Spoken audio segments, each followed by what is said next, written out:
Hi, my name is Tyler. My name's Kaylee. I'm Emily. I'm Jay. And my name is Brandon, and we're here to talk about our Stanley marketing plan. So basically, Stanley's mission statement is we are built on invention, innovation, and inspiration with a timeless spirit that complements your wild imagination. So the main points of that are invention, innovation, and inspiration, and that's targeted to anyone with a wild imagination worldwide. Their vision statement is to revolutionize food and beverage culture, and then they also have points about developing durable and innovative products. The value proposition of the vision statement is basically just revolutionizing those food and beverage holders and making them durable and innovative. Next, we will talk about the PESTLE, which is our political, economical, social, technology, legal, and environmental factors.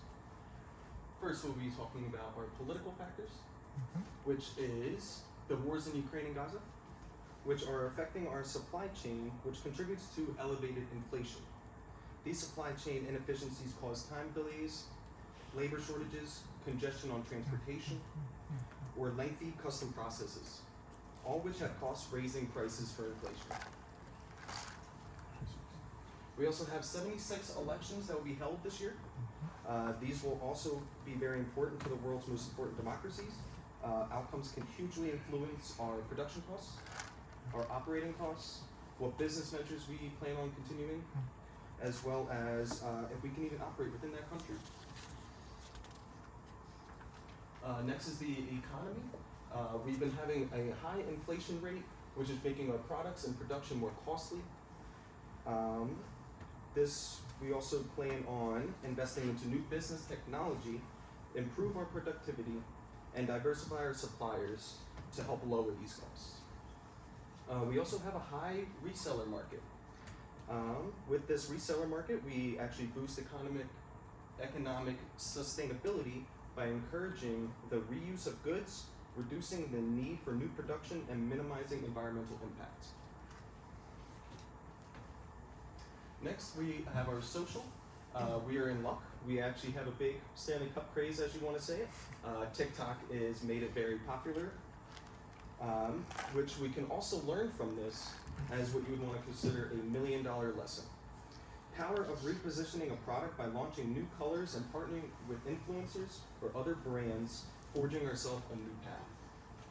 We also use recyclable materials instead of disposable plastic bottles, which are wasteful. As New York Times states, when someone uses a reusable water bottle instead of a plastic one, they prevent the usage of an average of over 150 plastic bottles a year, so go green. Next, we're going to be talking about the technological factors. Stanley produces obviously metal bottles for containing water and other drinks, and the way that they produce these are through CNC machines and molding for molten metals. CNC machines are great, and they're an easy way to produce new shapes and specific designs. You can use computers to adjust the measurements down to 1/1000th of a millimeter.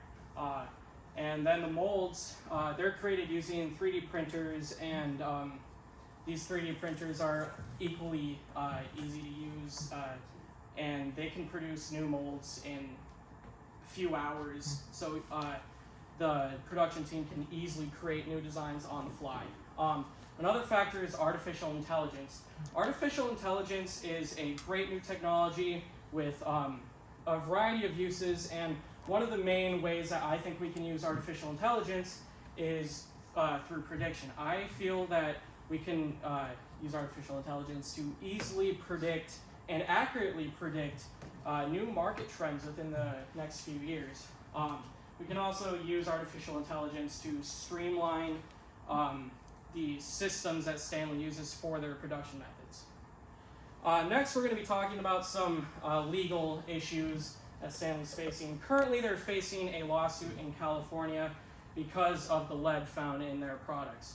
So lead is used in their products as an insulation and for durability. Lead is super heavy and dense, and it does not conduct electricity or heat very well, so they use it to keep their the contents of their bottle cool or hot, and it stays that way for hours at a time. Now the reason why they're facing this lawsuit is because once damaged, the lead can become exposed to outside elements, which can be harmful if consumed. Lead greatly reduces developmental minds and their learning abilities. It can cause learning defects, and it's also an incredible poison. It can kill you if consumed in large quantities. So the filers of this lawsuit are concerned for these reasons. Now, this is not an issue per se because it would take a great amount of damage for Stanley's products to cause any harm. Now, the most likely vectors of damage are going to be on the outside, which does not touch the liquid, and only the lip of the device will come in contact with your mouth if damaged. But if your Stanley product is damaged, you can turn it into Stanley directly and get a brand new one for free. It's under their lifetime warranty. And then the last factors are environmental. So the main negative factors of Stanley environmentally is that producing metal devices and products puts CO2 and other harmful pollutants into the environment. Now, you think that plastic bottles are bad. Of course they are. They litter the ocean, they kill wildlife, and they produce harmful gases like CO2. But so does metal products.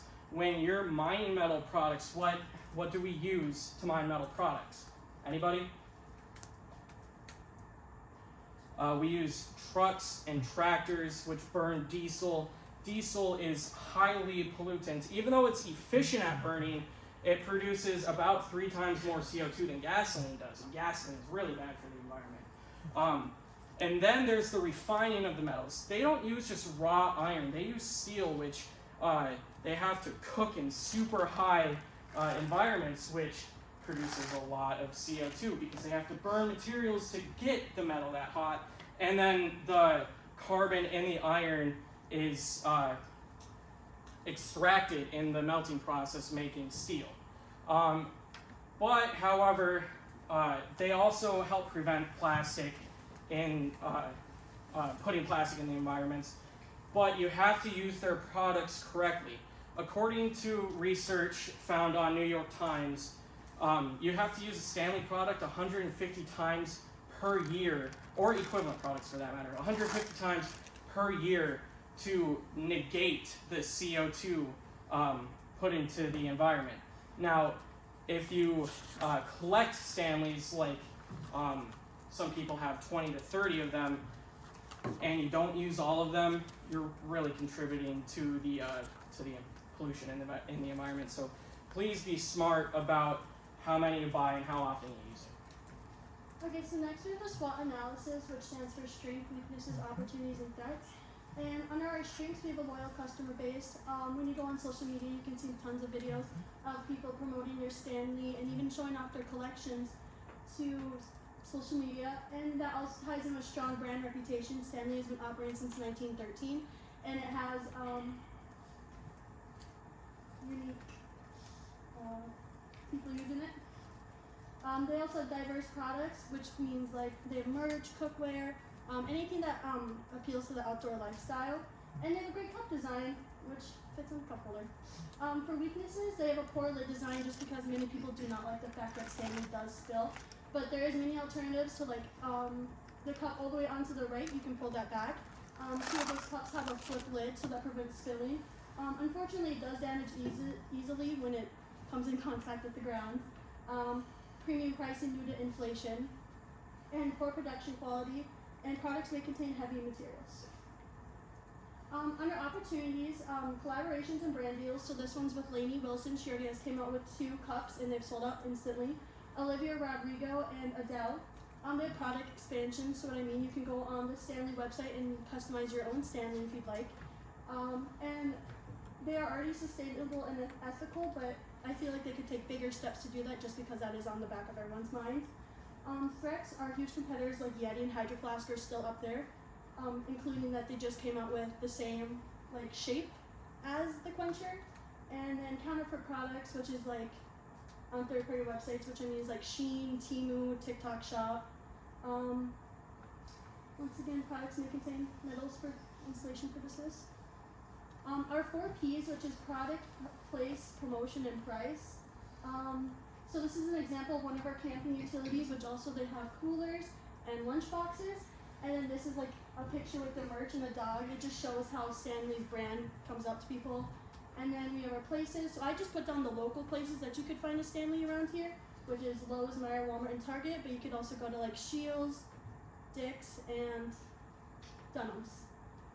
For online, you can directly go to Stanley and get a website or get a product. Amazon, and then trusted resellers, which is like eBay and Facebook Marketplace.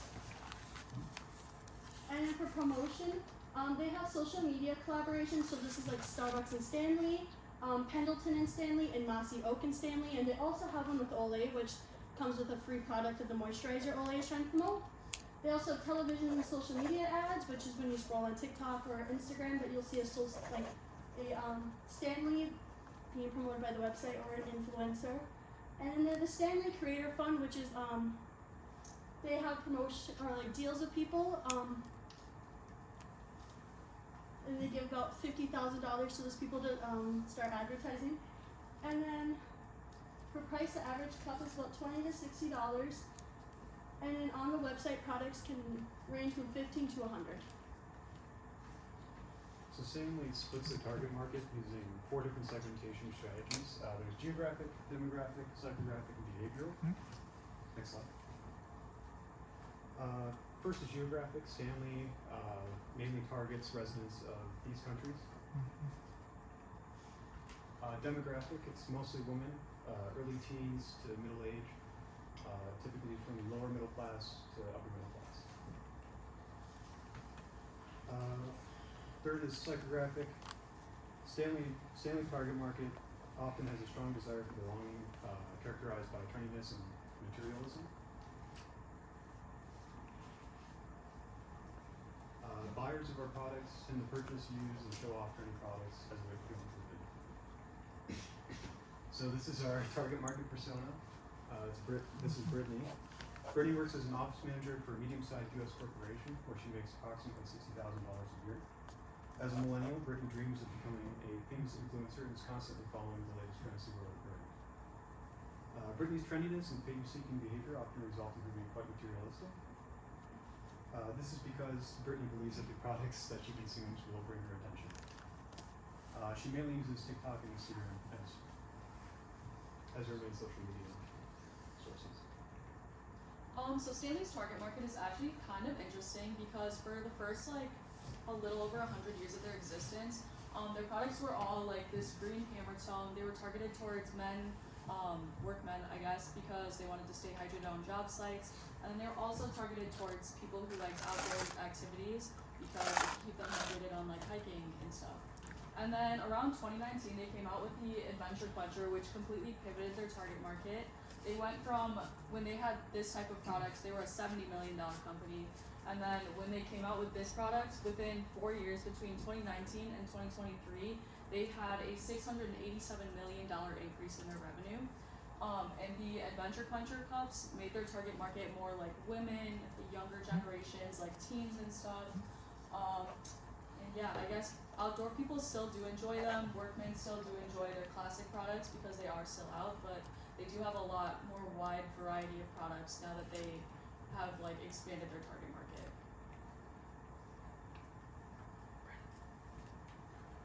So this is our total traffic. You can actually see here when we didn't actually produce our Adventure Quencher cups. This was more of our outdoorsman sales. As soon as we released it, you could see how we skyrocketed up to 41.6 million within that year. This would actually be more of our top competitors within that trend. You can see here we have Stanley, Hydro Flask, and Yeti. And right around this time is when that TikTok trend started to come. and that's where we kind of skyrocketed our sales. Questions, anybody?